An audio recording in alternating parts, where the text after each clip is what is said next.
I've not heard of that, Jim. Yeah, well, I'm looking at the screen right now.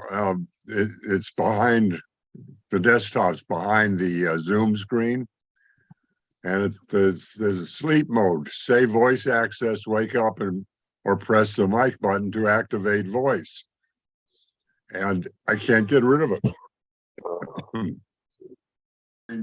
So I'll keep trying. I'll let you know how it goes if anybody runs into that. Sounds like you need tech for seniors. Yeah. What about trying Task Manager and then get rid of that process? That will only stop the process. It's not going to delete it. You Yeah, have to I go wanna- into the app itself and delete it. Yeah, but it will take it off its screen. Yeah. Well, One thing I we give both of those a try.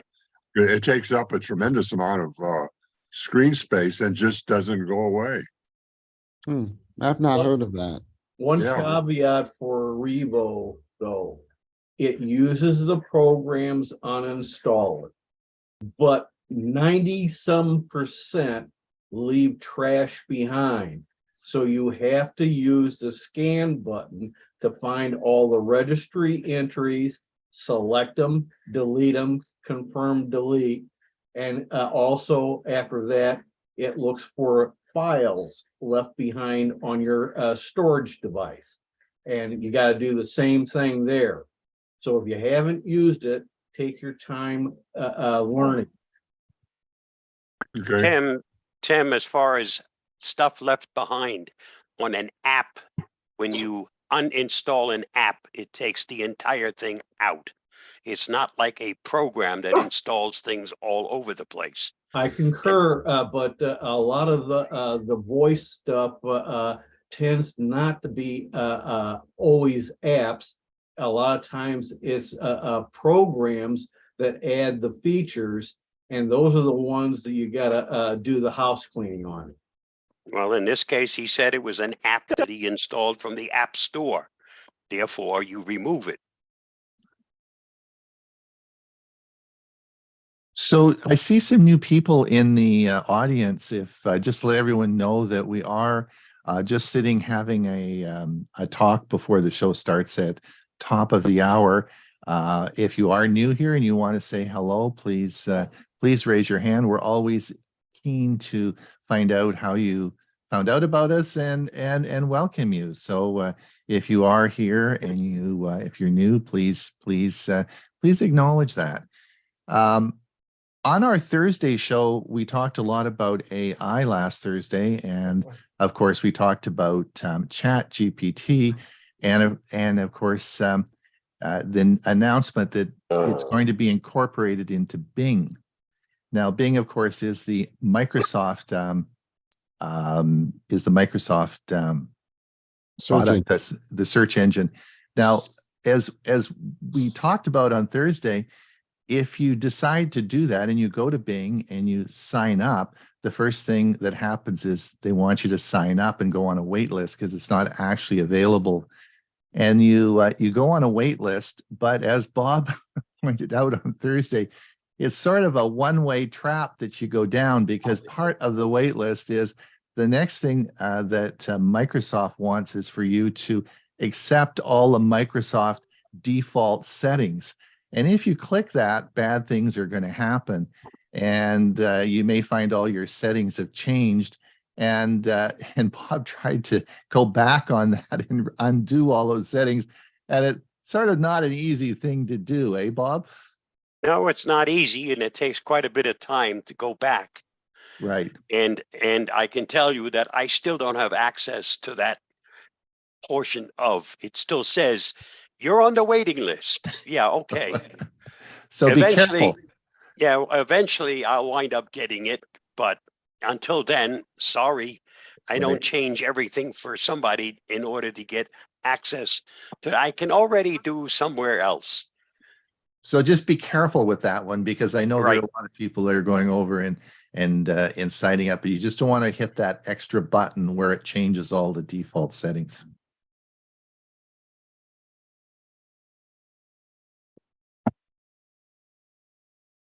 Go ahead, Neil.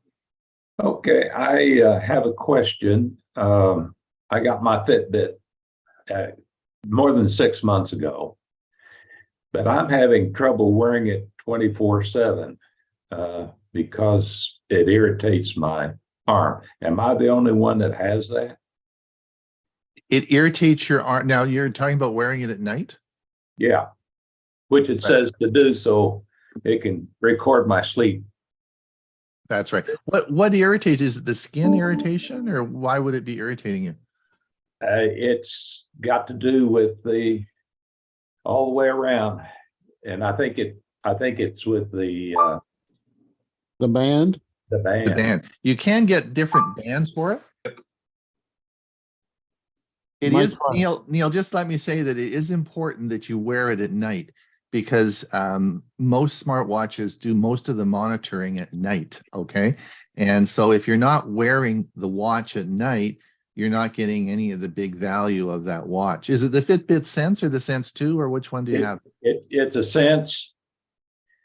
And I will say it has said I've been having bits of AFib, so I get to go in today and get really? tested, and maybe a monitor. Oh, really? real That's interesting. stuff. And it picked it up. It picked it. You didn't know you had that. Well, we'll see what the medical people say. I'm Yes. interested. Will you let me know what happens? I am super interested, because this is where, your smartwatch obviously picked up a serious health problem.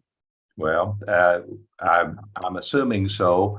The cardiologist asked me if it was an Apple, and I said, no, I'm not an Apple person.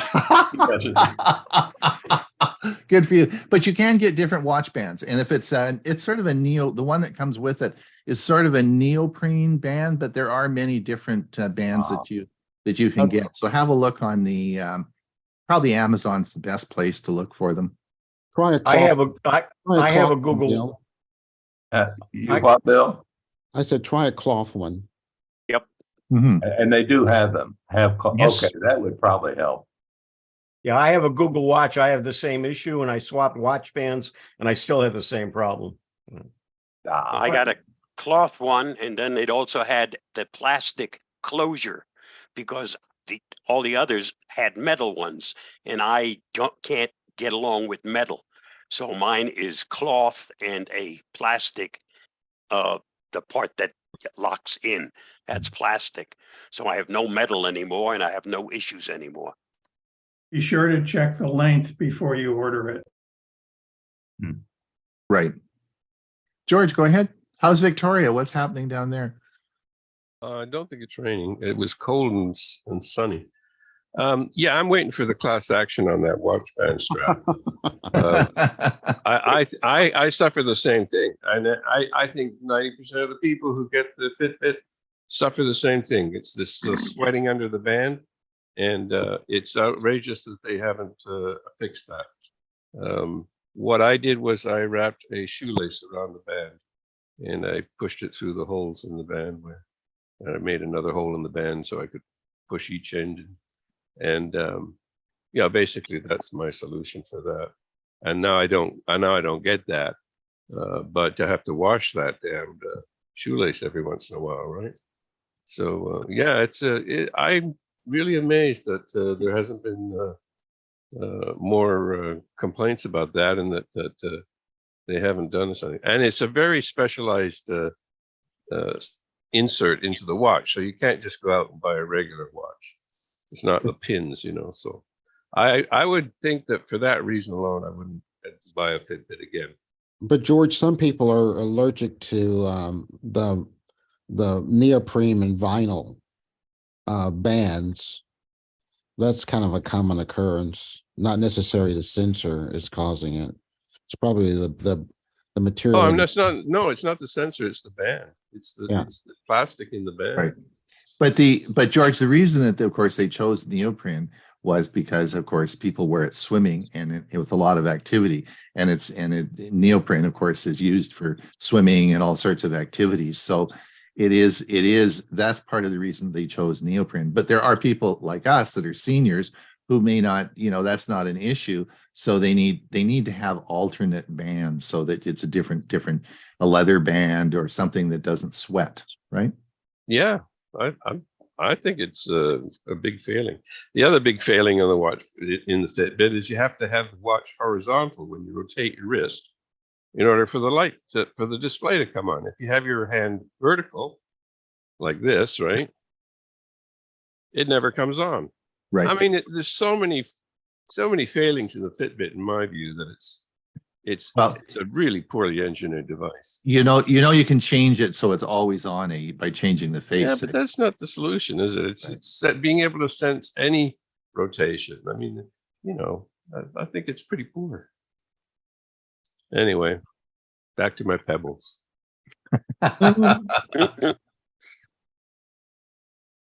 Never had a problem with the band when I had a regular watch with a leather band.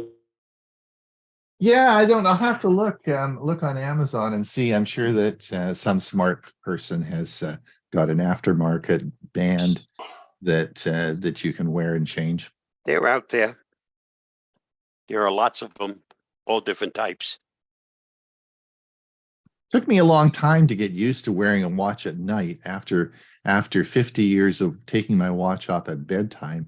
It was to train an old dog new tricks is hard, but it took me a while and I actually did get used to it. So I do wear it over the night now.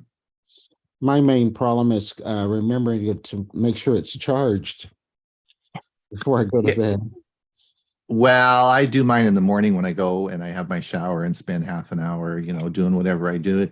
And in the bathroom, I throw it on the charger. So that's my and it actually doesn't do too bad. My Galaxy Watch 4 was terrible. It was just awful. In fact, Dewey sent me an extra charger. He said, "Will you stop complaining about the charging of the Galaxy Watch 4?"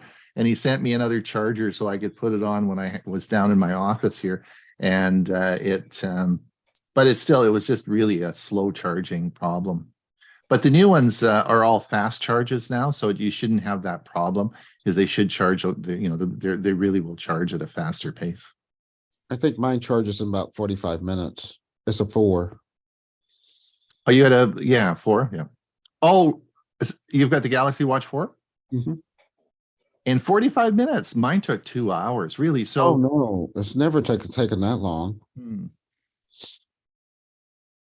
Yeah, I had I'm lucky my smartwatch isn't so smart. So number one, I don't wear it at night because just to monitor my sleep, I already know what my problem is. Wait for Friday, take NyQuil, have a good night's sleep. So I don't need it. I don't need it at night. And during the day, well, it lasts for 7 or 8 days before I have to recharge. And then it doesn't take that long. But it's not the smartest out there. George, go ahead. That's the other failing about the Fitbit. Whenever I charge it, it says, "Oh, I'm going to charge it on the slow rate," and it doesn't matter what charger I use. So I don't know what it's doing there either. That's it. Carl, go ahead. Yeah, I have a sleep apnea machine, CPAC.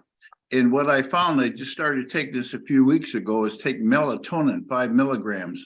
And I find it helps me stay on the machine longer. I don't know why, but that's what works.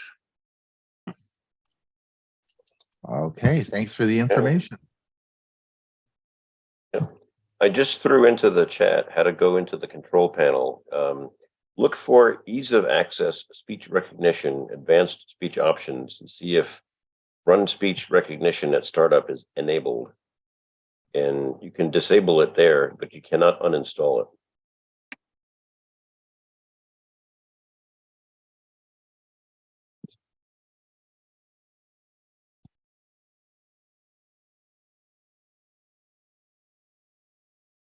Irving, go ahead. Changing the subject, I wanted to perhaps direct the question to Mike Ungerman. walking around in my neighborhood yesterday, I saw an EV, and the model was a Lucid, Lucid. Yep. Can you Lucid tell Air. me a little more about it? I thought looked pretty sleek, and It is, its it owner is, a told it's me a it's very made in the high, USA. it's a very high-end EV. If I recall, over $100,000, and it's a luxury car inside. Supposed to have a very long battery life, and it is one of the cars on my EV playlist that eventually I'll get around to sharing them by make and model. But I think it's on my master list, and if not, I'll add it to it. Mike, they've brought out a newer model too that's 80,000 now. Not quite. I can't remember what it's called. It's not the Lucid Air, or It's a Lucid Air, but it's I think it's the touring model. But no, the touring model is the middle one, which is expensive. There's one that's below that that's now in the $80,000 range. yeah, there's a lot of pressure on the EV market to get their prices down because some of them are so high, especially with Tesla lowering their prices. That's a beautiful car and very speedy. Yeah. Well, they just said that it won't be very long. Electric cars won't be any difference in price between electric and regular cars. Now, I don't know if that's because electric cars are going down or the other cars are going up. Sooner or later, they'll meet somewhere in the middle. Yeah. Somewhere in the neighborhood of a two-family house. The torque of an electric motor is significantly greater than that of a gasoline engine, unless you've got a supercar or a hot rod. And these people that go out and buy themselves a nice little Tesla to get fuel economy, and then they find out they can step on the gas and go 0 to 60 in 3 seconds. Yep. So. Yep.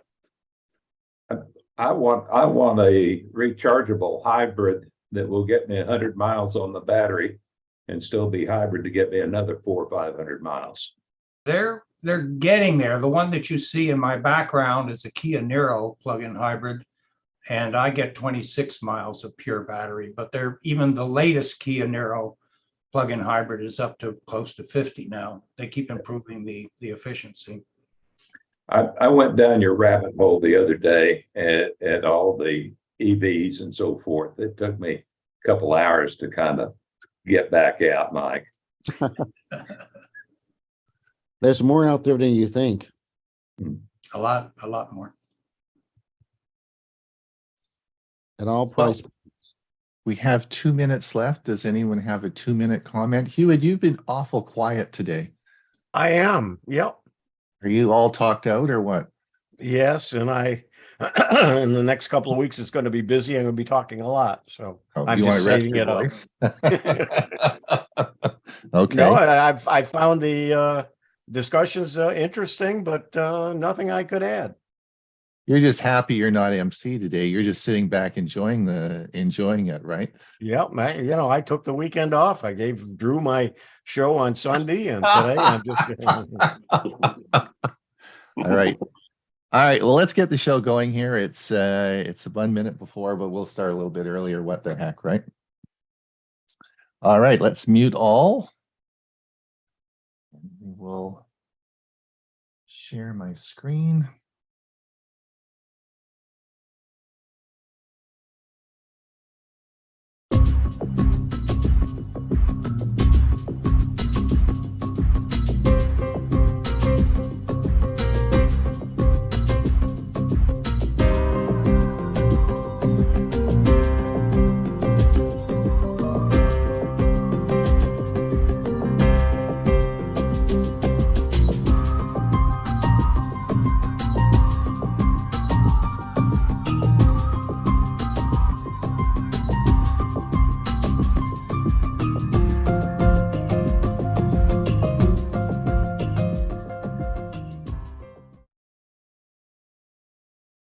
Good morning, good afternoon, or wherever you are. It's Ron Brown. I'll be your host today. This is Tech for Senior. We'll be with you for the next hour, where we're going to have an action-packed show for you with lots of fun. If you're watching this on YouTube, thank you so much for coming. If you're watching this as a YouTube short, please click the button and it'll take you right to the, press the link and it'll take you right to the show.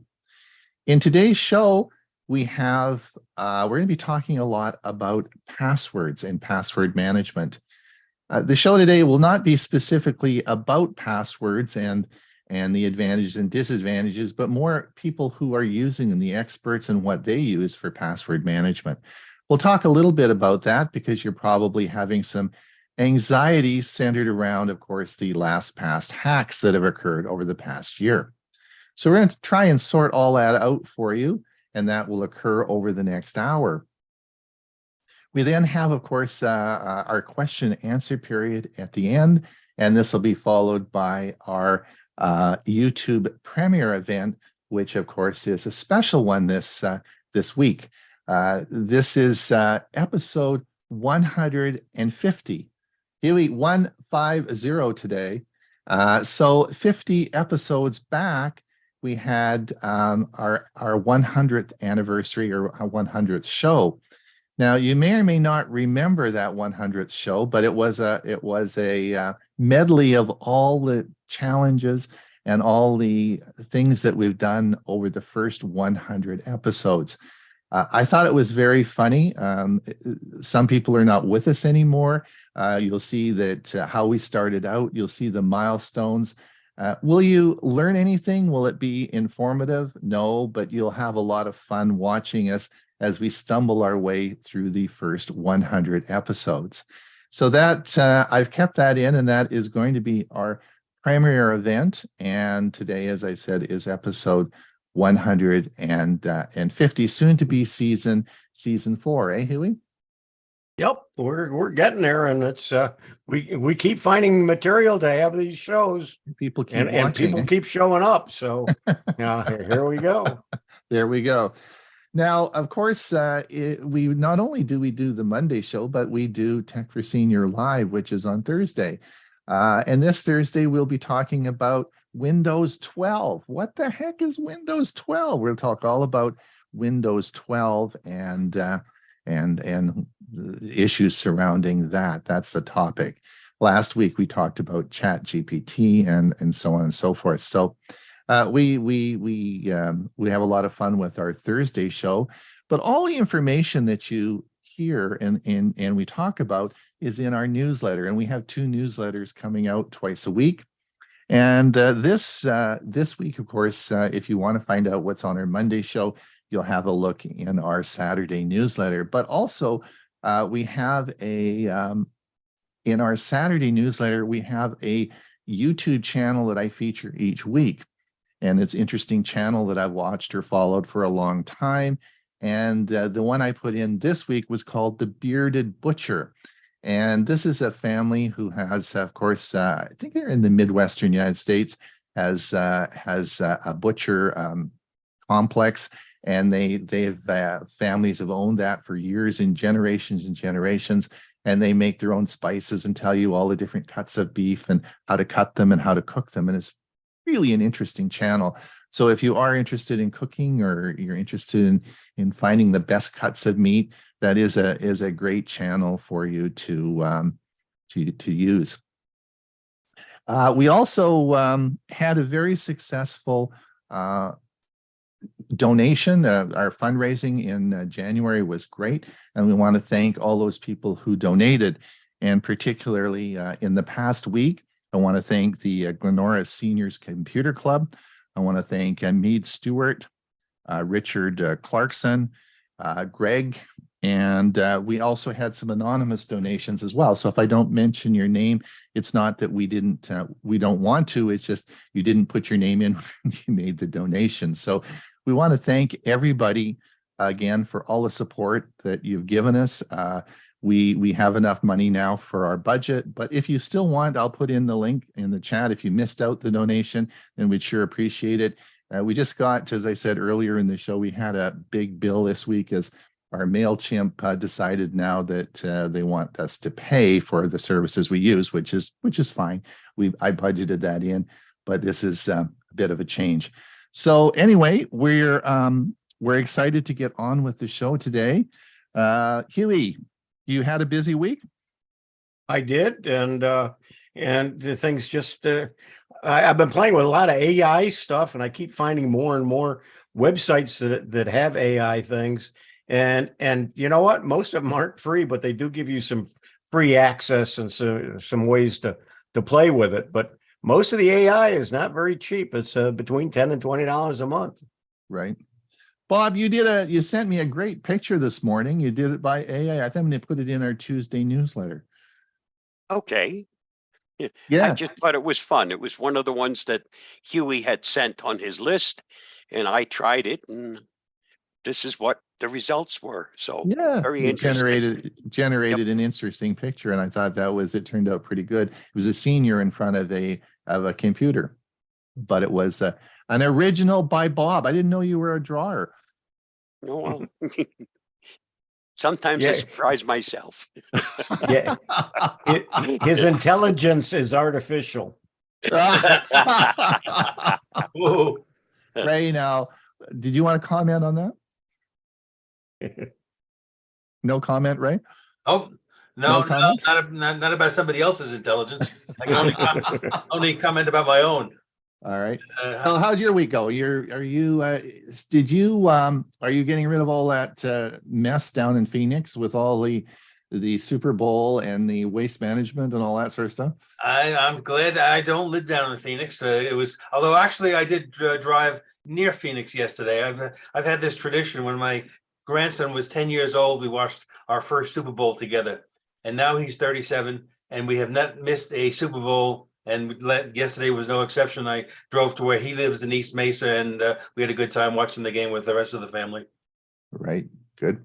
Bill James, are you ready to tell us all? You're going to enlighten us today on seniors' problems and passwords?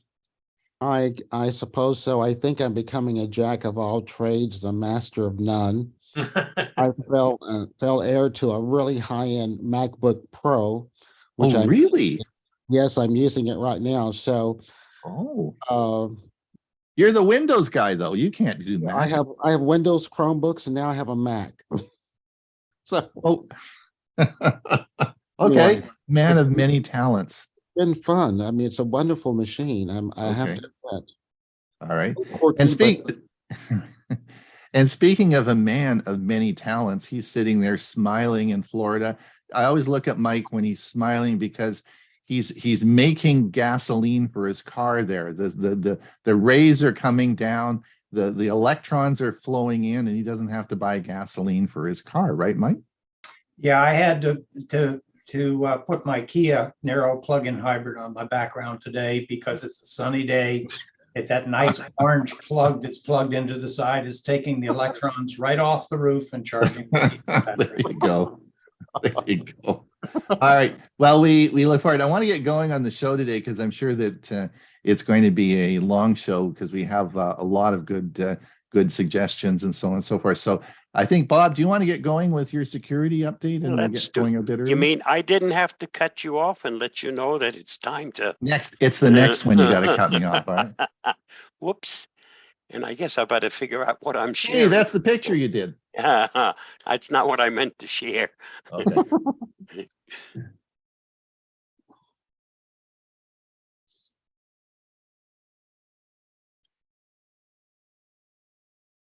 We don't have any audio, Bob.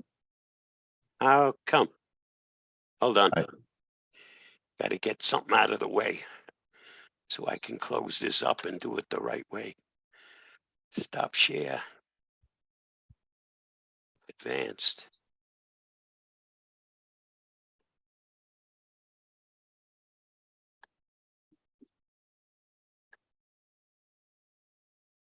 Did you enable sharing for audio? This is on the advanced, so it should automatically be sharing. Yeah, it's odd. No audio. Hold on. Let me do it one more time a different way.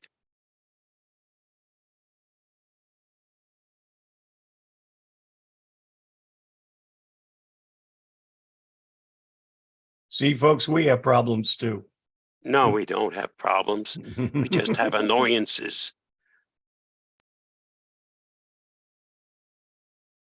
Here is the Are Avast you now getting the News sound? Roundup Yeah, it's fine. It's for fine. the week ending February 10th, 2023.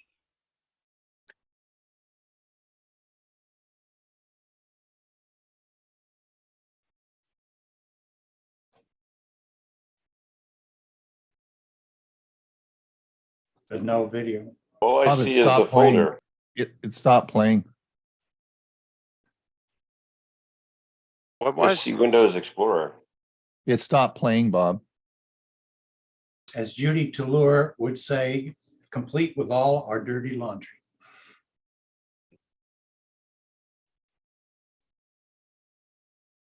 Try it one more time. Okay, hold on a sec. Do it one more different way.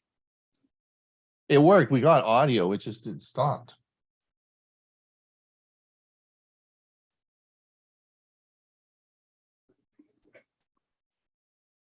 But he didn't have any video though, just audio.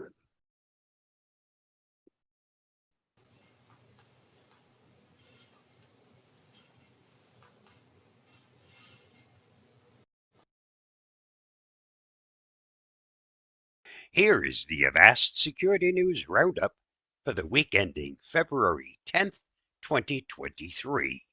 We're not seeing it. We're not seeing it. Not live. Oh, what the in heck's trial going on?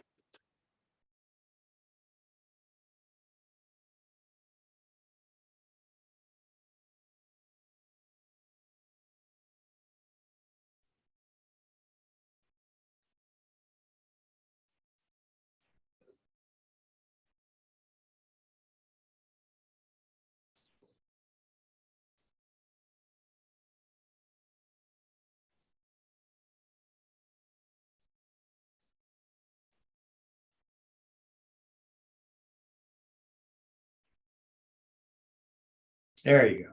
Here is the Avast Security News Roundup for the week ending February 10th, 2023.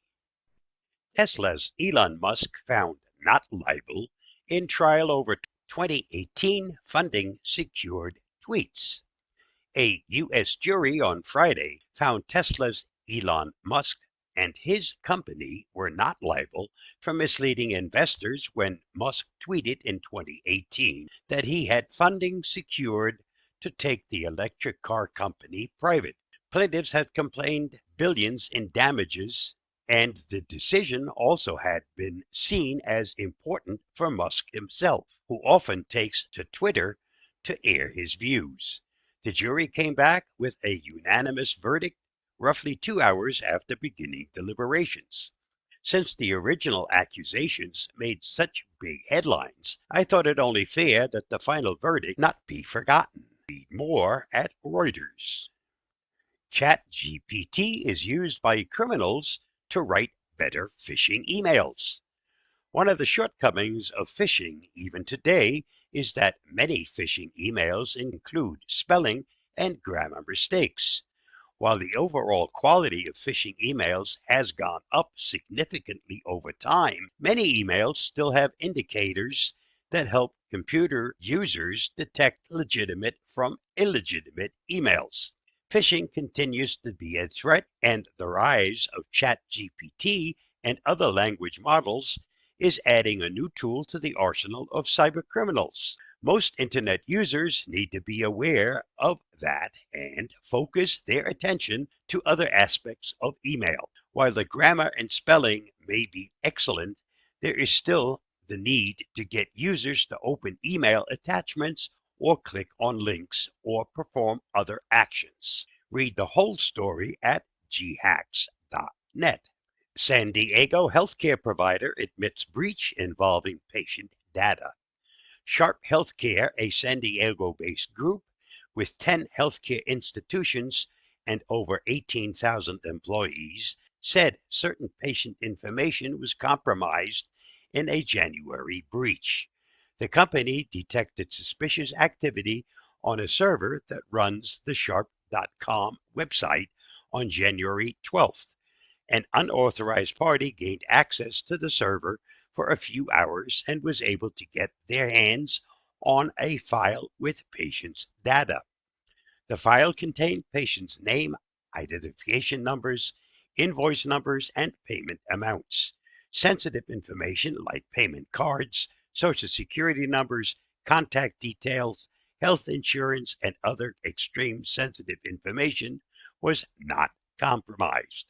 Please note this incident did not affect all Sharp patients, but only those who paid a bill or invoice using the online bill payment service between August 12, 2021 and January 12, 2023.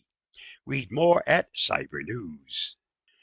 Russian hacker pleads guilty to money laundering linked to Ryuk ransomware.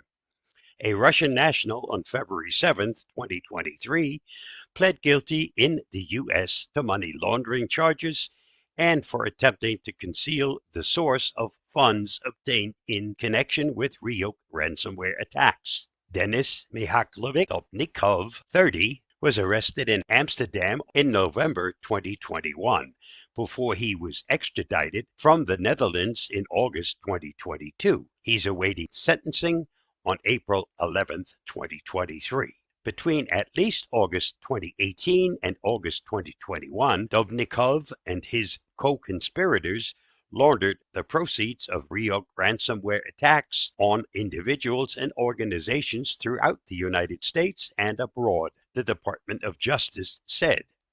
Read the whole story at the Hacker News. Microsoft announces new AI-powered Bing homepage that you can chat with. Bing, specifically, is getting a large update that allows you to chat with it to get more detailed answers to search queries. You can ask Bing to plan a trip, for example, and then ask it how much that trip will cost. A preview version of the new Bing launches on Tuesday. OpenAI CEO Sam Altman took the stage momentarily during the event to confirm that Microsoft is using its GPT technology, which is at the core of OpenAI's popular ChatGPT chatbot, to power some of its new software. Read more on CNBC. Google's Bard AI stumbles out of the gate, makes costly error in first demo. Google's parent company lost more than $100 billion in market value after the error. Tuesday, Microsoft held a surprise AI event where it performed a live demo of its AI-powered Bing search engine. Not to be outdone, Google posted a demo on Twitter of its AI chatbot. However, things didn't go exactly as planned. Google posted a GIF of its AI chatbot, Bard, in action. Astronomers on Twitter pointed out that Google's new tool made a mistake. After news of the flub spread, shares of Alphabet dropped by 8%. Chatbots aren't perfect, but when they blunder while center stage, it can be very costly. See more at Android Authority. This fictitious news show is entirely produced by AI and deepfakes. A research firm specializing in misinformation called Graphica issued a startling report on Tuesday revealing just how far controversial deepfake technologies have come. Their findings detail what appears to be the first instance of a state-aligned influence operation utilizing entirely AI-generated news footage to spread propaganda. Despite its comparatively ham-fisted final products and seemingly low online impact, the AI television anchors of a fictitious outlet, Wolf News, promoted critiques of American inaction regarding gun violence last year, as well as praised China's geopolitical responsibilities and influence at an upcoming international summit. Read the whole story at Popular Science. This week's must-read on the Avast blog. Read Avast's article on 10 expert tips for filing taxes online without getting your identity stolen. Read the article at the link listed or watch my video of this topic on YouTube at the YouTube link listed. Did you know Google's Images was created after Jennifer Lopez wore an infamous dress at the 2000 Grammys? So many people were searching for her outfit, the search engine added an image function. On average, there are only one reply per 12 million spam emails sent. Before the original design for an iPhone, Apple patented a phone design in the shape of an actual apple. It was a flip phone that, when closed, would look like the Apple logo. Just thought you'd like to know. And that wraps up another week of the Avast Security News Roundup. Stay safe, stay secure, and I'll see you again next week. Bye-bye. Thanks, Bob. Good information. All right. We're going to get into the section now on passwords. And we're going to talk, I've titled this Password Managers, What Do the Experts Use? And we have, of course, an esteemed group of people who I introduced earlier that are going to talk about various topics. Just to review that, I'm going to give a summary of what the problem is. Hewie's going to talk on wisdom. He has 30 years of a lot of wisdom in what he uses. Bob's going to tell us how to export data from password managers. Ray's going to talk about alternatives to password managers. Bill's going to talk about seniors' challenges using password managers. And Mike's going to talk about where did he go from LastPass. So everyone's going to talk for about 5 minutes. And then we're going to wrap it up, and probably we'll have a lot of questions in the Q&A. I wanted to start with saying that I want to give you a bit of an overview. Many of you have been shaken up with LastPass this past year. I wanted just to let everyone know, in the United States in 2022, there were 4,100 companies that were hacked. Bob probably has reported on all of them over the past 52 weeks, right? He's let us know. So the fact that LastPass is a $200 million company, they have offices in most major centers around the world and over 1,000 employees, it's not unusual that LastPass would be hacked, because T-Mobile, Verizon, AT&T all got hacked last year as well. So is LastPass any different than the rest of them? Well, that's something that we'll have to talk about. Now, part of the problem occurred was the sensational headlines that you read in the news articles around the world about LastPass being hacked. And these all, of course, a lot of the headlines really wanted you to click the button so that you could read the article. When you read the article, most of the article said that your passwords were not compromised. Now, just to let you know how LastPass and most of the password managers work, is that when your passwords are stored on the LastPass server, before they leave your computer, they are encrypted into what we call 256 AES, and that's Advanced Encryption Standards. And that's what the military uses. I guess, bad pun, Bob, you have to give me some little bit of leeway here. Bomb-proof. We'll call it bomb-proof, all right? So it's bomb-proof, and it gets up to the cloud. Well, when it gets to the cloud, LastPass encrypts it again. So it is double encrypted. Now, how do you unencrypt something? Well, you have a master password, which you have, and that never leaves your computer. So really, it is bomb-proof. So what actually happened with the hacks? Well, it's like all the other hacks that occur. Your username, your email, your information, personal information probably got leaked. In my case, I have a paid account with LastPass. Since I pay with it, PayPal, they don't have my credit card number, so I'm not particularly worried. But if should LastPass do better than they did? Well, you could say yes, but so should Verizon, T-Mobile, and all the other 4,100 companies that we report on as well. So your passwords are secure. Now, I wanted just to share my screen and show you something that you should be aware of. Let me just have a look here. Now, if you look at this, I published this in our Saturday's newsletter, and this is a graph of a what we talk about, a brute force attack graph. And this is, you can download the software free, and this is running on your average computer. And if you look on the left side, you'll see the number of characters in a password going from 4 down to 18.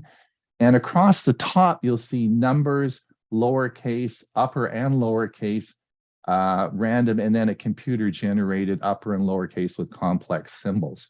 What I want you really to pay attention to as we come down here to under 6 or lower characters here, the brute force attacks will instantly get all of them. All right. So if you are generating even a computer generated password of 6 characters, the software will instantly recognize what the answer to your question is.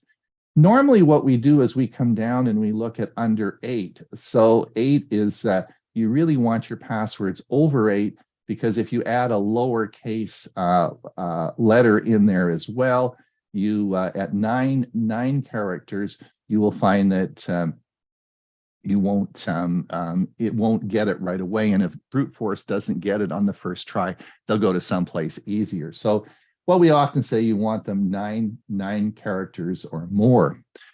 But I wanted just to tell you a little story, a nursery rhyme. Mary had a little lamb. That actually is 18 characters. All right. So if you go down and just have Mary has a little lamb, you're down to 18 characters here. And that's a pretty formidable password. Now, my house number is 69. I live at my house number on my house is 69. So if I said Mary has 69 lambs, little lambs, that adds another complex, because now we have a number in there.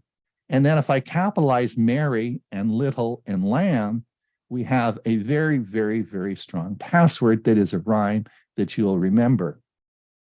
So today, one of the problems, of course, is with complex passwords that computers generate is you'll never remember them. And it's very difficult to get them if you have to manually enter in. So I wanted just to remind everyone that, but I'm going to stop the share now. The thing that you have to remember is that brute force attacks are not usually what hacks into your password management systems. It's spam and phishing, which Bob talks about every week for 52 weeks. Bob every week tells us all about the phishing disasters that occur, and that is why passwords are so badly. So the whole concept of passwords is very poor, because it is very easy to get you to give up your very secure password through phishing attacks. And Bob, Hewie, and I have all been had close calls this year, and it's just a matter of time until someone smarter than you figures it out, and they'll nail you with it. And because you're going to give up your secure password. So in fact, it's very interesting. If I'm just going to share my screen again, if you just a second.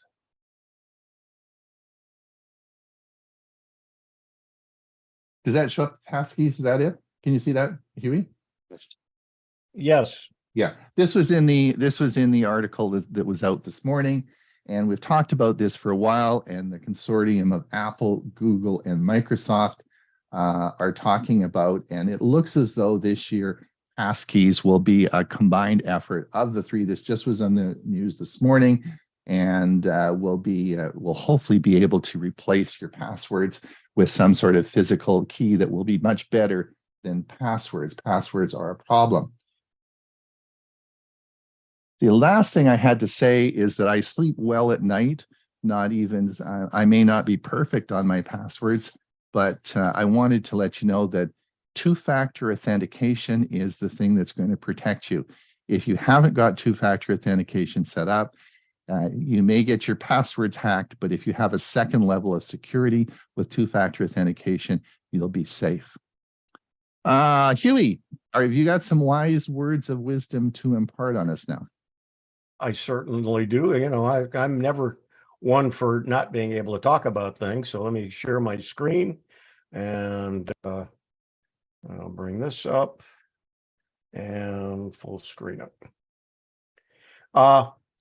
I've just got a few slides. We're doing all of this live. We're not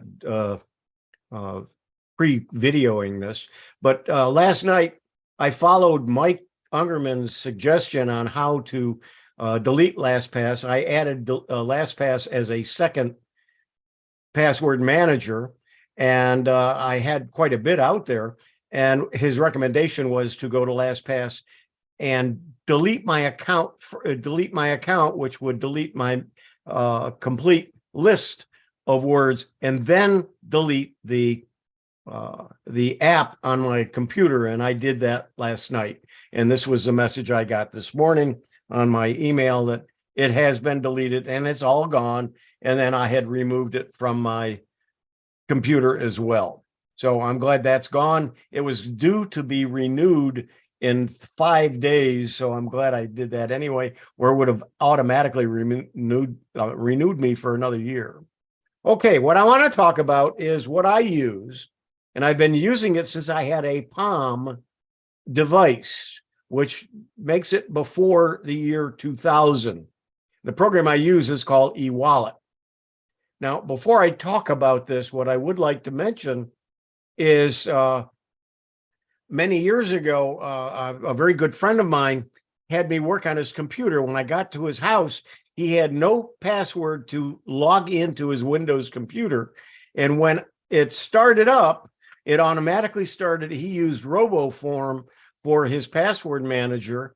It started automatically. So whenever I went to any website, it just populated his information so I could log into any of his websites. To me, that was very dangerous. And I really was uncomfortable with that. Now, eWallet, which is the program that I use from a company called Ilium Software, ILIUM Software, that as I say, I've been using. I have it on all my devices, including my Chromebook, my Android phone, my iPhone, my Windows machine, and my Chromebook, if I didn't mention that. So I have it on all of the devices. It syncs between them, so I have the same information as soon as I add it. I have it on all my devices. This is the screen that I have. The latest version is 8.6.2 and so on. That's it's a couple of years since they've updated it, but it doesn't need updating. And this is what it looks like. I have 1,537 cards of information, 14 categories.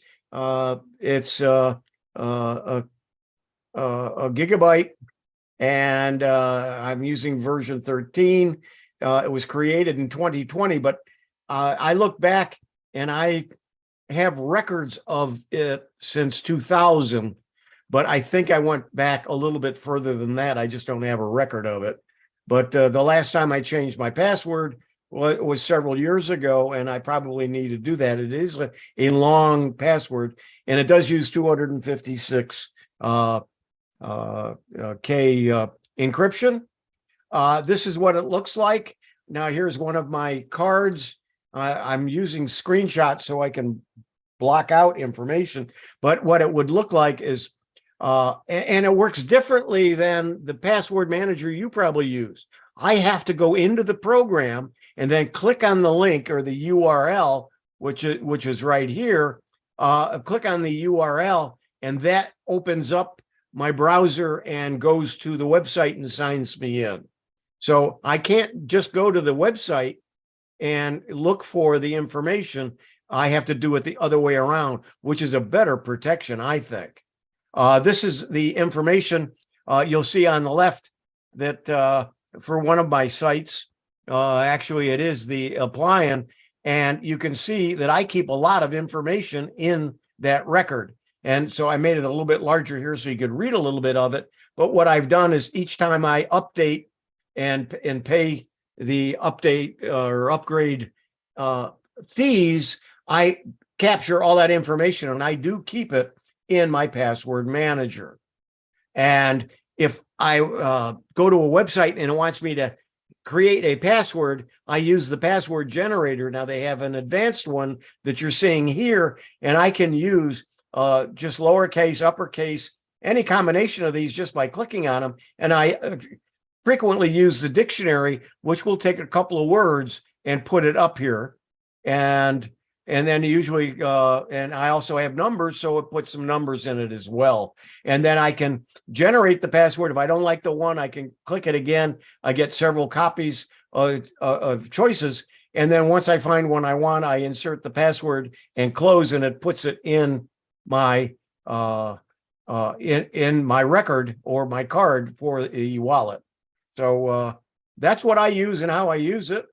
And let me stop sharing. Thank you. Thank you. Thank you, Hewie. Did I keep it under 5 minutes? You did. You did. Thank you so much.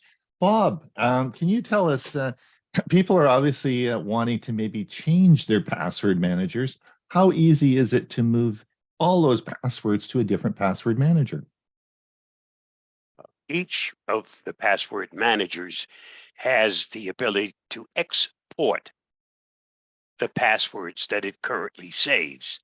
And before you change from one to the other, even if you're totally getting rid of the old one to put in the new one, the first thing you have to do is to export those old or those passwords that are currently being stored. Then it's okay to get rid of the old one.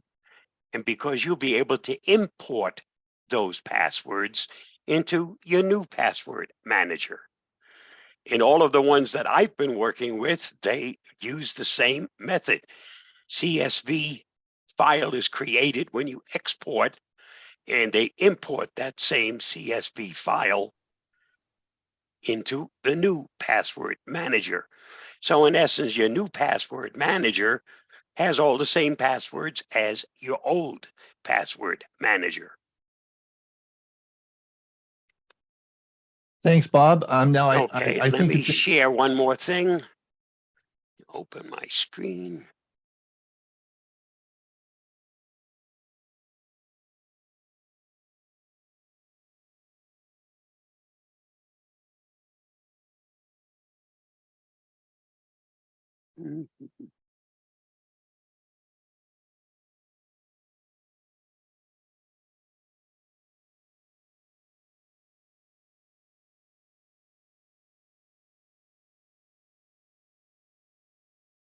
Nope, wrong one.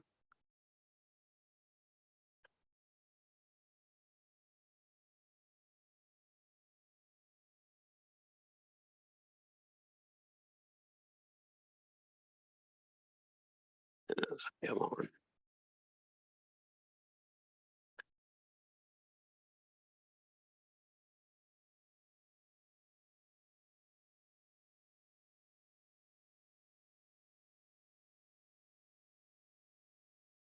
And there is the instructions in case you decide to change from LastPass to Dashlane, which is what I currently use.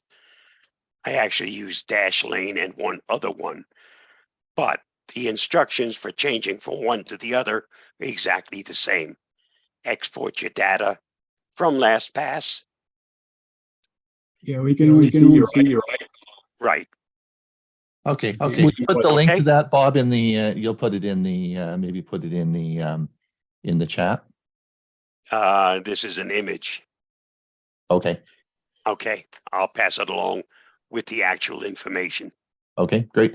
Bob, I think it's important that everyone also remembers that when you export that CSV file, it is very important that you delete that file because it is an unencrypted file and it sits on your computer. You don't want that file sitting around. So after you've imported to another password manager, you want to make sure you delete that CSV file. Or you can do one other thing, and that's to save it in a password protected folder. Folder, right. If you wanted to keep it on and have another way of getting to your information, that's one way of doing it. But if you don't have the ability and don't want to go through that extra step, then yes, by all means, get rid of it. Get rid of it. Because if Right. somebody hacks your computer, they now have That's right. access to all That's your right. passwords. That's right. Thanks, Bill or Bob. Thanks, Bob. Ray, now what are some alternatives if you don't want to use a password manager? What do you suggest? Okay, I'm going to share my screen first here, and let's see if that'll come up. Good. All right, password managers, to use or not to use? That is the question. So the need for passwords has been around since the beginnings of us using personal computers. It's a running joke that the word password is number 4, and numbers 1, 2, 3, 4, 5, 6 is number 1, continue to be the 2 of the most used passwords. Now, while they're easy to remember, they're also easy for the bad guys to crack. Thus, the need for a better way to manage our passwords. In 2020, it was estimated that the average user had around 100 passwords to remember. So it's no wonder that we as mere humans need an organized method to keep track. Okay, so what are some of the alternatives to password managers? Well, the first line of defense is not allowing sign-on access to your computer. Hewie mentioned that in his presentation a few minutes ago. So here's how I sign on. There's basically 4 computers in my house that I use pretty much all the time. My main one is an HP Envy desktop, and I put on it a high-end Logitech 4K Pro webcam with facial recognition. So these all use the Windows Hello system. I have an HP desktop, my Plex server. On that one, I have an inexpensive facial recognition webcam. I have a Surface laptop that has built-in facial recognition. And even on my old 12-year-old HP laptop that I use for my music collection, there's a fingerprint reader. So I'm big on the biometrics. As you can probably tell, yes, I'm a fan of the biometric and predict this will be the method we all use to sign on to our computers in the not too distant future. Now, passphrases are much better than passwords. A passphrase is a sequence of words or other text, easy to remember, but uncommon group of 4 to 8 words. So while serving the same purpose of passwords, because they're typically longer, they're more difficult for the bad guys to crack. You can make them easy to remember and type, but at the same time, they can be complex to hack. So the longer the password, the harder it is to crack. Estimated that a passphrase includes at least 10 characters that contain numbers, upper and lowercase letters, and symbols. Will take the bad guys 5 years to crack, similar to what Ron was showing us on his chart. So a good passphrase is a fact that you know and it's easy to recall. So something like, I will graduate in 2023, or I live at 5,500 feet. Facts you know, but will be harder to crack because they're longer. Bad can be using names and numbers associated. So you don't want to use maiden or nicknames. You don't want to use phone numbers, addresses, or certainly not social security numbers. 2-factor authentication. Yes, I think most of us have probably used that. It verifies your identity by using 2 methods to confirm who you are. Something you know, which is your password or an ID number, something you have, the device such as a smartphone, and something you are, the biometric. While the intent is not to encourage using weak passwords, this process does add another level of protection. Now, passwords written in a notebook kept by your computer at home. Many people do that. I saw Dorothy put something in the chat box that she does that. So while it can work, this method can become a security issue if your home is broken into, or even worse, burns down. An alternative would be to keep your passwords saved in a password-protected spreadsheet. That way, a copy can be maintained in the cloud or on a flash drive kept in a location outside your home. And now, should you have your browser save your passwords? Most experts will tell you this method is not as good as a dedicated password manager, but it's better than using the same password for all your accounts. And now, a more recent feature with additional security protection requires the use of a master password to access the passwords being kept by your browser, thus making this more secure.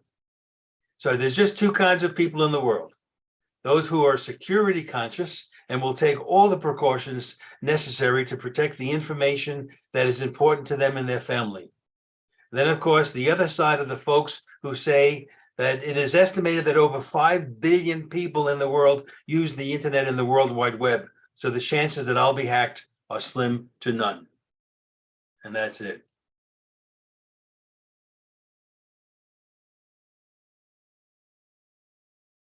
Thanks, Ray. That was great. We obviously are on the same page. Mary had a little lamb. Passphrase is better than password. Exactly. 18 characters. So there you go. Now, Bill, seniors have a lot of trouble with passwords. And what are some of the problems seniors have with passwords? Well, I didn't make a slide, but I do have some talking points. And most of the things that you've mentioned are some of the issues that seniors face. One is the difficulty, of course, for us all remembering multiple passwords. With the number of online accounts that we have, the temptation is to use the same password because it's easy to remember. So that's something that is a problem and it's a challenge. And of course, we have physical limitations. A lot of us are not really great typists, or we have arthritis or some other problems that keep us from navigating the keyboard. So having to type out a password can be difficult. And of course, that's why we're here, because we lack some of the technical knowledge. We may not be familiar with all the technology as the younger generations are, which makes it difficult for us to understand the importance of having strong passwords. And the other thing is that those capture puzzles that you see are hard and confusing, even with the audio assistance. Two-factor authentication and passkey requires a second registered device. And of course, the scam and phishing things, we can be led to disclose our passwords unbeknownst to ourselves, because someone like a technician comes to your home and says, well, I need your password to this, that, or the other. So those are some of the things that we as seniors face. Now, what we can do to help us is first train ourselves to be to know the importance of having a strong password. And I think both Ray and Ron and Bob both have mentioned some of the things we can do. Also, be aware of the very common types of scams that are around these days. We can use simple password management tools. There are password books. I know Bob said that that's not something that we really need to do, but having those passwords in a secure spreadsheet where you can put in the cloud is always would be available. If something should happen to your house or the book gets stolen, you can have at least a record of what was in that book. And the other thing is understand when you're creating a password, what's the requirements, what's needed to make it secure. And of course, we talked about using phrases. For example, here's one that I created just off the cuff. 3 cows and 5 foxes flew over the fence. Now that's just a phrase that I created, but it has all the characteristics of a good password. It has a numeric, it has a character, an ampersand for the end, and then it's a total of 31 characters, which makes it a very long password. And for someone to be able to guess that would be kind of, I mean, you can just throw words together, pots and pans or cold or whatever. and then add a number or a character, and you have a really good password, and you can easily remember what that is.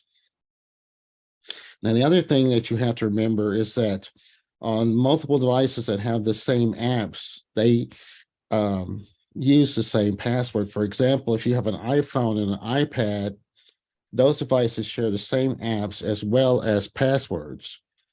So if you have a Gmail account, you will want to use the same username and password to access your Google apps.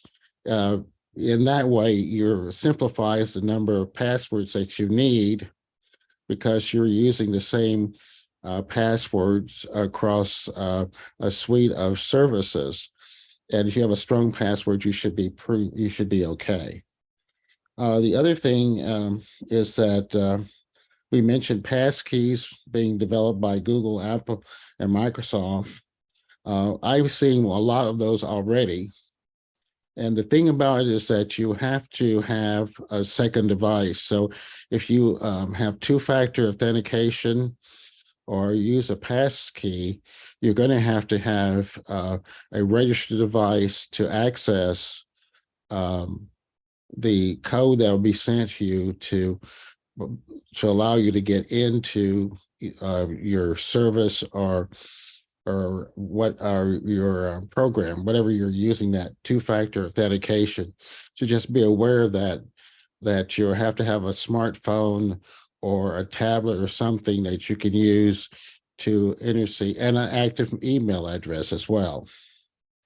And of course, lastly, never give out your password for any reason. And if you do, change it. Thanks, Bill. Excellent suggestions. Now, Mike is going to talk. I'd asked Mike to talk about where do we go from LastPass. If you decide you want to move on, Mike, take it away. Okay, I will also share my screen. Go ahead.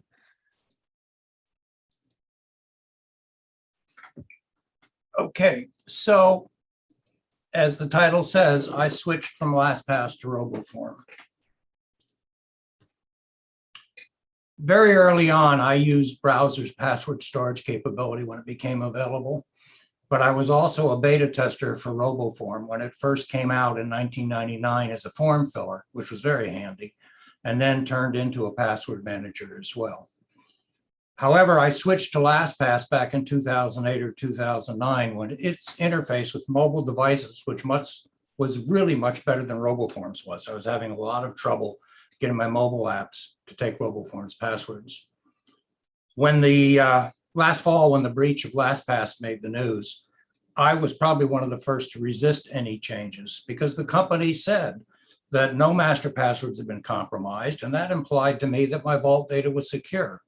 It was only until when the security experts, like Steve Gibson on Security Now, started talking about the fact that they discovered there's unencrypted data in my LastPass vault, including my name, my addresses, the URLs of my login sites, and my notes, that I just said, no, that's unconscionable, if not negligence. So an additional factor that these same experts also started talking about was the economic future of LastPass and its owned company, the company that owns them now, GoTo. And that if that company fails, those servers could be decommissioned and any support that I have online would go away. So I made the decision to export my LastPass vault data. I evaluated several password managers and I chose RoboForm. Why RoboForm? Because I had originally started with them. I still had my account in Vault, even though I wasn't using it, and I could easily update other password managers by importing LastPass data. At the same time, I was evaluating Bitwarden, but several features in Bitwarden didn't work for me. Maybe it was me, but I was looking for a standalone authenticator, which Bitwarden advertised, and I never was able to get it to work that way. And it too had failures to insert passwords in some of my mobile applications. Maybe again me, but it just wasn't consistent. And the one big thing with RoboForm was their statement from their security white paper that they do encrypt all vault data in a single file. and it uses that AES 256 algorithm. Here are some of the features of the free RoboForm. You get unlimited logins. Many other password managers in their free versions will limit the number that you can use. They also will log into applications, whether they're Windows apps or they're programs such as Skype, Quicken, or iTunes. They will fill in web forms. That's their primary feature originally. They'll manage your bookmarks for you. There are multiple platform support on Windows, Mac, iOS, and Android. They will send, you can send a secure login to a family member or friend, like a one-time login to a site, and just pull it from your vault. The strong encryption and emergency access, you can designate somebody to pick up your account. You can go to the RoboForm website, roboform.com, and drill down to the everywhere and see a comparison chart. The premium features, which I'm now paying for, 1 year at $17.95, and then 3 and 5 years are available. You can try them out with their full premium plan for 30 days, and it's refundable. Now with the paid plan, it will synchronize across all devices, give you cloud backup, two-factor authentication. Even though it doesn't have an authenticator, you can put the codes in. You can have a secure shared folder among several people. You can grant emergency access to all your trusted contacts if you wish, full web access and synchronization across platforms, and priority 24/7 support, including live assistance with customer chat. This is a quick shot of my RoboForm screen on my computer. At the moment, their security center checkup is telling me I have an excellent score, but if you look on there, you can see that I actually have some compromised passwords. And what they will do is they monitor the dark web, and then they update your database with whether or not the password that you're using has been found on the dark web and it's been compromised. There are other password managers that do the same thing. Then I have some weak passwords, which I know about. I have some reused passwords that I've done specifically because I want to. And I still have 352 passwords that I'm going through from over 1,500 that I need to change to more complex passwords. So I've closed out my LastPass account. I'm deleting all unneeded accounts. A lot of those password accounts I just didn't need anymore. And I'm in the process of changing all my remaining password to complex characters using their password generator. Many sites will let you use that 31 character password length, but some of them won't. I've got a couple of sites that won't let me do longer than 8. Implement two-factor authorization on all accounts, which Bob G has said we should be doing. I'm using the Google Authenticator as an additional level of security. And just my own preference, I'm going to review and change my master password in RoboForm and sensitive passwords at least once a year. Thank you so much. That's great. Before we move on, Ray, I'm just going to say goodbye to our YouTube channel and we'll get you going.